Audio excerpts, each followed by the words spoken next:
Hello everyone and welcome back. Thank you so much for stopping by. So my people, Nnamdi Kanu is indeed prophet of our time who noticed that everything Nnamdi Kanu said is exactly what is happening in Nigeria today.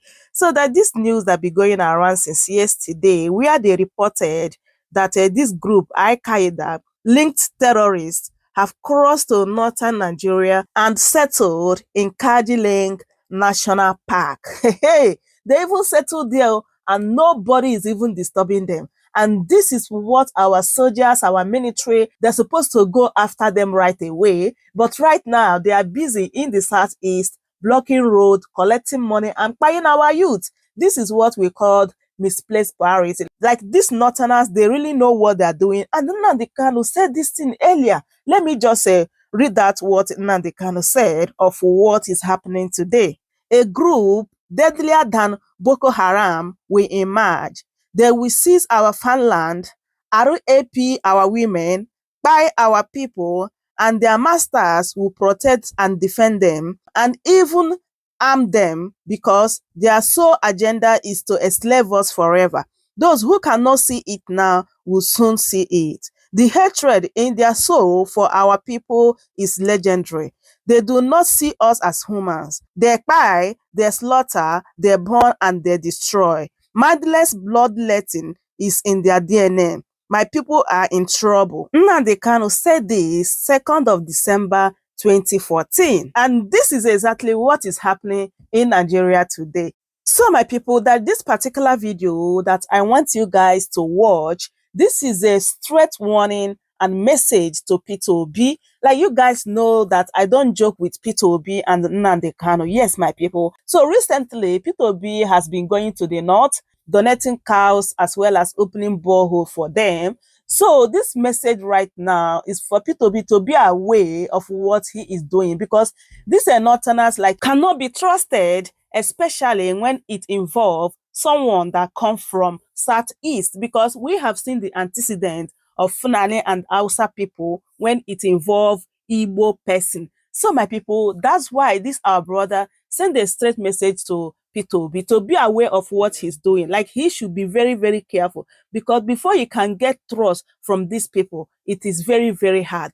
Because even in Nigeria as of today, I listened to one of our old politicians. He said that it's only 5 people or 10 people that will have a round table and decide who is going to be president of Nigeria. And most of the cabals are northerners. That's why it is very, very difficult for any Igbo man to become a president of Nigeria, because it is Hausa Fulani that decide what happened in Nigeria. And we say we are one Nigeria. Like how? That's why Igbos are now saying, if you cannot allow us to have position or have say in this country called Nigeria, so what is the need? It's better we have our own Biafra. We have our own country. So my people, let me allow you guys so that you can listen to what this our brother said here, and I will be right back.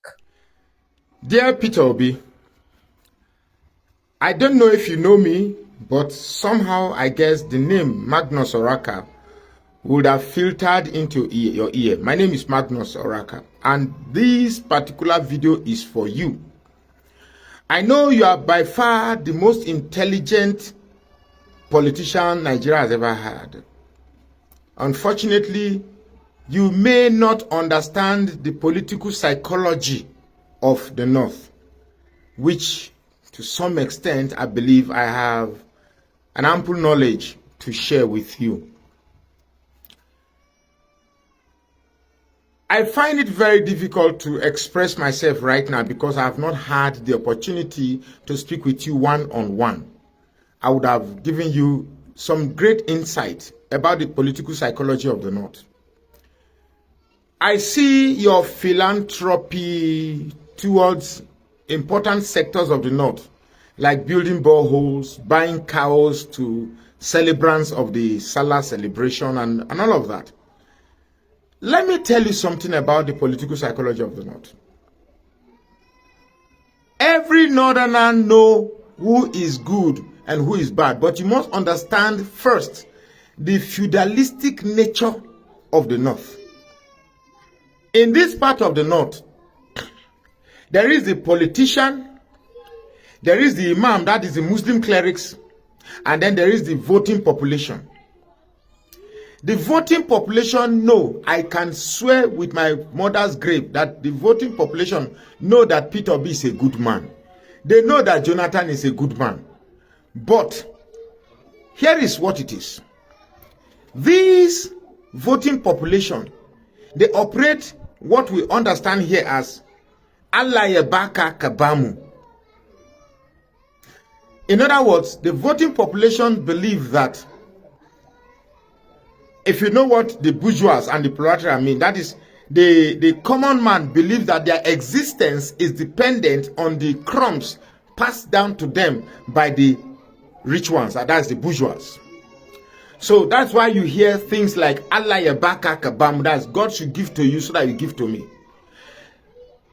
To the voting population, which are mostly the masses, they believe that they owe some sort of gratitude to the upper class. And the only way they can show their gratitude to the upper class is during election. For the crumbs thrown down to them during election. That's why you hear things like Allah Yajazamaninka. That's may God extend your existence in this life and stuff like that.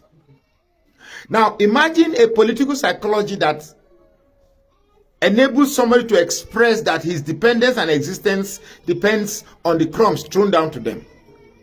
During election, these politicians, it's a vicious cycle that you may have already known.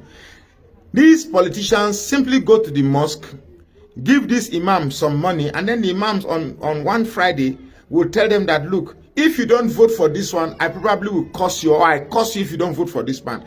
And once an imam says, once a Muslim cleric says, this is your voting direction, that's where everybody will go. Even if they know that this man is bad or that man is good. They say it here that the worst Muslim is better than the best Christian in the South.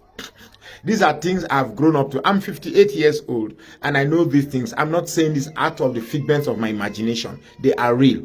So what you are doing is good. Even if you don't do it, they know you are a good man. The problem is, how do you get these people to vote on the basis of good from wrong? How? For now, there might be like a no gamer for this very particular situation. I tell you that I was in Gombe. I spoke with a young man. I told him about all the truth about realism of good and right. And he knew what was good and right. But when I asked him, who are you going to vote for? He still insisted he was going to vote for his own. Because there is this lack of growth mentality in the North. People don't exist here because I want to become president, I want to become governor, unlike in the South, whereby the poorest of the poorest child will believe that he can become governor, he can become senator. That is what we say to our children when we give birth to them. You know it will be, you know who will be governor inside my children. Now it is the mentality we have. And because of that, we have evolved a growth mentality here. In the North, however, they believe that wherever they are, wherever life places them, it is God's wish. Allah knows so. Now God want them like that. So I strongly would want a situation where I don't know if I should be saying this in publicly, but I think our political planning should evolve beyond these basic philanthropies. Because the truth is that you must understand, the biggest mistake we do is we think that these northern voters are not educated, they are illiterate, and therefore they don't. No. The first thing that drives a common northerner to the polling unit is that he wants to protect the political superiority of the North. So you can bring an angel from the South. You can bring someone that is obviously the best politician in Nigeria. So long as he's from the South, it's going to affect the political superiority of the North. If that is going to be what is going to be exchanged for that to happen, no northern commoner will agree. You must understand these things. So I strongly suggest that it must not necessarily be me, but you must understand people who understand the basic psychology of Nigeria to advise. Now, I am supporting you not because I'm a Southerner like you, not because I'm a Christian like you, but because of one singular statement you have made, that you are not desperate to be the president of Nigeria, but you are desperate to see Nigeria work. And the idea of changing Nigeria from a consumption nation to a production nation. That's a big statement that will not even go well with the developed countries. So we need a mechanism that will translate the voting masses in the north to understand that the basis of voting alongside religion and tribalism has plunged Nigeria backwards. And that strategy cannot be said openly until perhaps I get a forum we speak one-on-one. Nigeria is a great country. Hausa, Igbos, Yorubas, and in fact, all other tribes can coexist. All we need is a leader that can hold the virtues of all these tribes together. And that is Peter Obi. My name is Magnus Oraka. Please follow this page and share this post now. So, my people, that is it. I hope you heard everything this our brother said here, the message that he sent to Peter Obi. So, I would love you guys to leave your thoughts in the comment section. Do you quite agree with what he said here, or you disagree? Just leave your thoughts in the comment section respectfully. And then, if today is your first time, please don't forget to subscribe, like, and share. Thank you, everyone, for watching, and I will see you guys in my next one. Goodbye for now.